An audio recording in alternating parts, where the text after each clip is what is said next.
Staley, I said, what I say, Staley? Staley. Yes. Sean Staley, good morning. Good morning. Good morning. Thanks for having me on. Appreciate this. How are you? I'm doing great. How does it feel to be the first black coach, male or female, to win 2 Division I national championships? Like, you literally are Black history.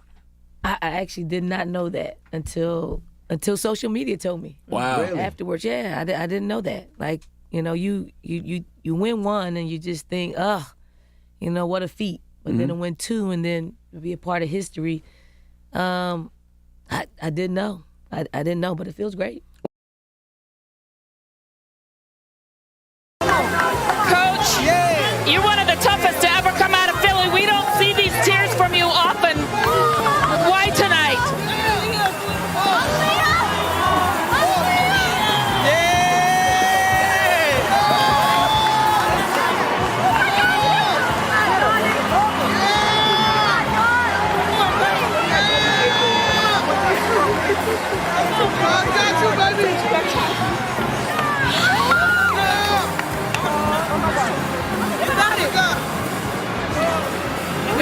We serve an unbelievable God. We serve uncommon favor. Uncommon favor. Unbelievable. So proud. So proud. It took something from everyone. A freshman, Ted Johnson leading the way. Camilla on the boards with a career high. Bree Hall with timely shots. It was everyone like it's been all season. How is that the imprint of this group? I'm going to tell you, Winston Gandy did a hell of a job on this scout. A hell of a job. He lost a lot of sleep. We had very little prep time. He explained it in a way that our kids could lock in and execute, and they weren't going to be denied. So I'm so incredibly happy for our players. It doesn't always end like you want it to end, much like last year. But my freshies are at the top of my heart because they wanted this, and I hope we can erase whatever pain they had last year experiencing not being able to finish it here. So I'm just super proud of where I work. I'm super proud of our fans. I mean, it's awesome. It's awesome. It's unbelievable. You've given this group a lot of leeway this year. You call them the daycare. You've had to coach a different way. There you go. Top 10. No, we're number 1. I'm on a 0. We're number 1. Top 1. We're top 1. You've given them this freedom, just like this moment. How have you allowed them to be exactly who they are? You have to let young people be who they are, but you also have to guide them and help them navigate through this tough world. But when young people lock in and have a belief and have a trust, and their parents have that same trust, this is what can happen. They made history. They etched their names in the history books when this is the unlikeliest group to do it. And sometimes, I mean, God is funny like that. He's funny. He rips your heart out, and he makes you believe. He makes you believe the unimaginable. Thank you, Jesus. Thank you, Coach. Thank you. Well, Dawn Staley, a champion once again.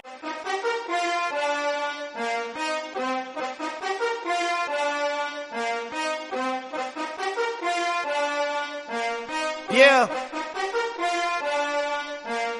Hand hit records on my demo. Did y'all boys not get the memo? I do not stay at the Intercontinental, and anything I got is not a rental. I own that motherfucker, figured out this shit is simple. My stock been going up like a crescendo.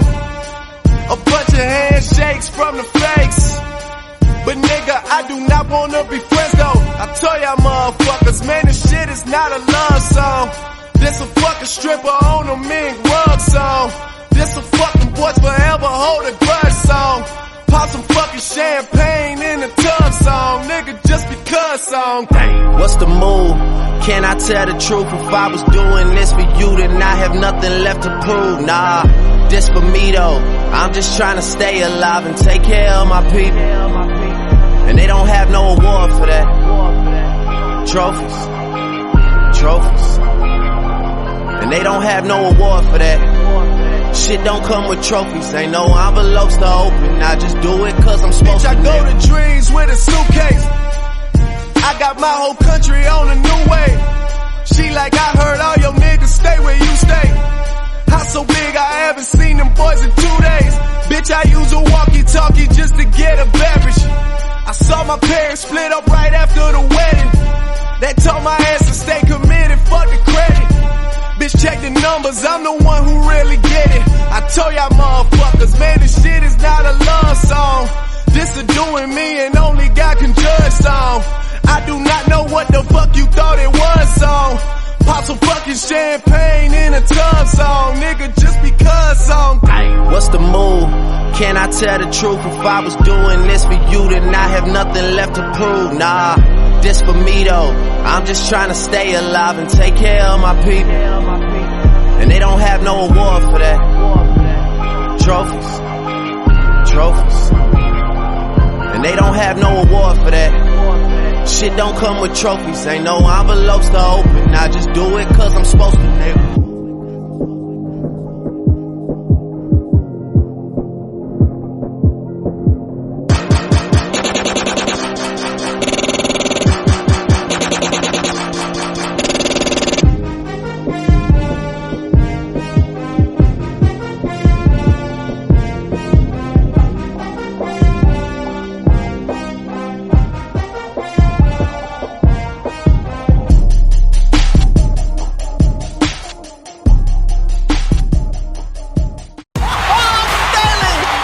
Staley gets them on their feet. The crowd favorite, Dawn Staley. Unbelievable! Coach Staley's swag is something that's going to always stick out to her. Dawn Staley, some showtime. Dawn is actually known to, flap those lips a little bit. Dawn is definitely not afraid to mix it up. She wasn't as a player, and she's not as a coach. Hey, well, Tom! The 5 that are on my team were just like family, and the other 5 is war. There's just an intensity about her, a focus about her. She doesn't take crap from anybody. I got to see firsthand how Dawn, in the gold medal game in 2004, made 2 of the biggest baskets to get us a gold medal. The United States able to emerge and get to this gold medal game. Staley again, Dawn Staley, the veteran. And the United States has regained the lead. Staley underneath, banks it in, and that will seal it. A 23-game winning streak for the United States. Which is always in my ear, giving me little pieces of advice. This is what we need to do to win this game. This is what we need to do to win a gold medal. And I remember those things. Going down the stretch, we were losing in the gold medal game. And Dawn coming to the bench, literally she grabbed the stool, slammed it down, and she starts like reaming each one of us out. Get the ball in the gap. Most players have 2 fouls. Get that shit inside. But it was all like from a standpoint of like, this is what we need to do to win. We don't come over here representing the United States of America and not go home with the gold. We will not be going home unless we have that gold. She's probably all of 5'6", 5'7", maybe, but she has like the heart of like a 7-footer. I just know the grit and the competitiveness that she has, and I just learned so much about how to prepare, how to go into an Olympics and pretty much take on the world. And now that she's the head coach, her mentality is exactly the same. So we want to execute on both sides of the ball. So the stuff that we've gone over the first 2 days, we should see it all come together tonight. Compete. And she just knows, she's been there. She understands. She knows what it's like, to be a player. And so that connection that you can have with a coach when they've actually experienced it, it makes things a lot easier. We're not even going to get to talking about her hairstyle. That's all the way different. And I would look back and I'm like, you have some crazy hairstyles. And she's like, yeah, just make sure you look okay because you're like on a big stage now. She's seen different perspectives. She's seen both sides. She knows what's happening because she's been there before. She's been on the court. She's been going through all the things that we're going to go through. Me right now versus prime Coach Staley. I'm betting on me all the way. Oh, Dawn wants to say one more thing. I really would just like to say that I have to congratulate Iowa on an incredible season. Awesome. And I want to personally thank Caitlin Clark for lifting up our sport. She carried She carried a heavy load for our sport, and it just is not going to stop here on the collegiate tour. But when she is the #1 pick in the WNBA draft, she's gonna lift that league up as well. So Caitlin Clark, if you're out there, you are one of the GOATs of our games, and we appreciate you.